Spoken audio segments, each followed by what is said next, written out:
Good morning, I'm Al Litman, Mayor of Mesquite. Today's COVID-19 report is still at 83. We're testing COVID-19 every Tuesday and Thursday from 7 a.m. to 9 a.m. at the fire station just back of City Hall.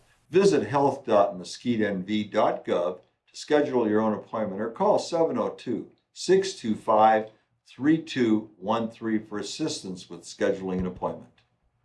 Don't expect instant results as the turnaround time has increased due to the large volume of tests being given and processed. I want to talk a little more about masks and other ways to protect yourself from COVID-19. Are the methods foolproof? I don't know, but it's the best we have right now and might be the best for a while. The other day, an individual posted comments on social media about his constitutional rights not to wear a mask. I doubt whether he went before the Supreme Court of the United States for an opinion. He went so far as to say he would go to jail if wearing a mask were a law. Would he go to jail after refusing to pass through a TSA checkpoint at an airport? Would he refuse to license his vehicle and drive on public roadways and face an arrest? That's a law. How about wearing a seatbelt? I can think of many more laws that people think are a violation of their constitutional rights. By the way, none of what I just mentioned are in the Constitution.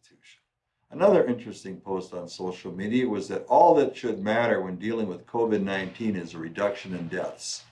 But how about the after effects of COVID-19 on those who do survive? And that's most people. I want to call to your attention an article entitled Coronavirus Survivors Sharing Terrifying Symptoms the CDC Won't Tell Us. Yes, I know not all articles are really true, so I did a little research and found dozens of similar articles in numerous publications on the subject. One only need look at the sharp rise in coronavirus cases across the United States right now to see how serious this pandemic is. By the way, I'm seeing fewer and fewer posts claiming the pandemic is a hoax. It is believed that about 40% of the cases are asymptomatic, so we will probably never know how many people have caught the virus. I read the various issues thousands of COVID-19 survivors have, even many months after being cured. I urge all of you to read about them. Most of the survivors will tell you the same thing. Wear a protective face mask when you leave the house. Practice physical distancing and wash your hands anytime you touch a surface or object outside your home. This is not just coming from me, but numerous survivors of COVID-19. California is back to phase 1 in their recovery plan. Nevada has closed a number of venues in the past week. Other states will probably do the same over the next few weeks. A number of cities have passed enforceable ordinances mandating masks. I don't want us to have to go this direction. As I stated Monday, the damage of going backwards will be devastating to our economy. The governor does not differentiate us from Las Vegas. As I've said many times, what I say is not ever meant to be a threat. I state the facts as best as possible with the purpose of allowing you to make your own choices. We are a free country.